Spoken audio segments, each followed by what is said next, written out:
इस कहानी की शुरुआत होती है रमेश से, जो कि मध्य प्रदेश का रहने वाला एक सीधा साधा ट्रक ड्राइवर था। हाल ही में उसे जगदीश लंबर फैक्ट्री से पास के एक गांव तक एक हफ्ते के लिए सामान लाने ले जाने का काम मिला था। गांव सिर्फ 120 किलोमीटर की दूरी पर था, मगर उसे इस काम के लिए बहुत अच्छे पैसे मिल रहे थे, जिसके वजह से वो काफ़ी खुश था। काम का पहला दिन था और सूरज लगभग ढल चुका था।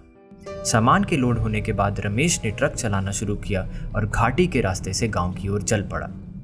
गांव में उस घाटी की एक रहस्यमयी कहानी काफ़ी मशहूर थी, जिसके बारे में रमेश को पता नहीं था, क्योंकि अगर उसे पता होता तो शायद वो इस काम के लिए कभी हाँ नहीं करता। घाटी का रास्ता बहुत ही टेढ़ा मेढ़ा होने की वजह से ट्रक को काफ़ी सावधानी से चलाना पड़ रहा था। एक छोटी सी गलती और ट्रक सीधे खाई में।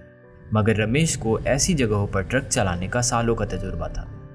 अब तक रात हो चुकी थी और घाटी को धुंध ने घेर रखा था। सब कुछ नॉर्मल था। थोड़ी देर बाद रमेश ने देखा कि कुछ गांव वाले सड़क के किनारे एक छोटे से बस स्टॉप के पास खड़े होकर बस का इंतजार कर रहे थे। ज़्यादा न सोचते हुए उसने अपने ट्रक को आगे बढ़ा दिया और गांव की ओर बढ़ने लगा। रास्ता बिल्कुल शांत था और काफ़ी देर से उसने कोई दूसरी गाड़ी भी नहीं देखी थी। सामने उसे एक घुमावदार मोड़ दिखा। रमेश ट्रक को मोड़ ही रहा था कि अचानक रमेश ने जोर से ब्रेक मारा और ट्रक को रोक दिया। उस औरत को देखने के लिए वो जल्दी से नीचे उतरा, मगर उसे ट्रक के आसपास कोई भी नहीं दिखा। उसने ट्रक के नीचे भी देखा, मगर उस औरत का नामो निशान उसे नहीं मिला। फिर रमेश उसे खोजते हुए घाटी के किनारे जाकर खड़ा हो गया और फिर वो अब तक काफ़ी डर गया था, मगर इस हादसे को सिर्फ एक वहम मानकर उसने वापस ट्रक चलाना शुरू किया।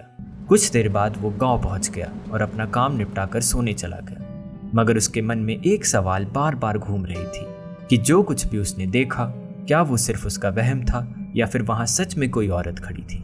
ये सोचते सोचते उसे नींद आ गई। अगले दिन लंबर फैक्ट्री से दोबारा सामान लोड कर वो गाँव की तरफ निकला। थोड़ी देर ट्रक चलाने के बाद उसने कुछ ऐसा देखा जिसने उसके रोंगटे खड़े कर दिए। पिछली रात की तरह ही उसे उस बस स्टॉप पर फिर से वो गांव वाले दिखाई दिए। अंतर सिर्फ इतना था कि इस बार रमेश ने ट्रक रोक दी और उनसे बात करने के लिए वो नीचे उतरा। पूछने पर उन गांव वालों ने बताया कि वो लोग बस का इंतजार कर रहे हैं, जो कि उन्हें उनके गांव तक ले जाएगा। रमेश ने पूछा कि इतनी देर रात कौन सी बस चलती है, जिसके जवाब में किसी ने कुछ भी नहीं कहा। उसे ये सब बहुत अजीब लगा, जिसके बाद वो वापस ट्रक में बैठा और गांव की ओर बढ़ने लगा। अगले दिन वो खुद को रोक नहीं पाया और गांव के कुछ लोगों को उसने ये बात बताई, और रमेश की इस बात को सुनकर वो गांव वाले कांप उठे। उन्होंने बताया कि कई साल पहले घाटी में एक हादसा हुआ था, जिसमें एक औरत खुदकुशी करने के लिए घाटी में एक बस के सामने आ गई। उस औरत को बचाने के चक्कर में वो बस खाई में जा गिरी। बस में बैठे सारे लोग उस वजह से मारे गए और साथ ही वो औरत भी। उन्होंने बताया कि कुछ और लोगों ने भी रमेश की तरह ही उन गांव वालों को और उस औरत को घाटी में खड़े देखा है, जिसके वजह से रात के वक्त वहां कोई नहीं जाना चाहता। अब तक रमेश समझ चुका था कि उसे इस आसान से काम के लिए इतने पैसे क्यों दिए जा रहे थे। क्यों उसे सूरज ढलने के बाद घाटी में कोई और गाड़ी दिखाई नहीं दे रही थी, और जो कुछ भी पिछली रात उसके साथ हुआ था उसका आखिर मतलब क्या था।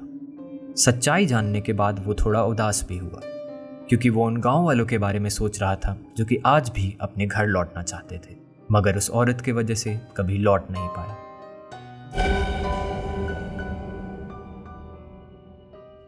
अगर आपको ये कहानी अच्छी लगी हो और ऐसी और हॉरर स्टोरीज देखना चाहते हो तो वीडियो को लाइक करके चैनल को सब्सक्राइब ज़रूर करना, और मैं मिलता हूँ आपसे अगली वीडियो में।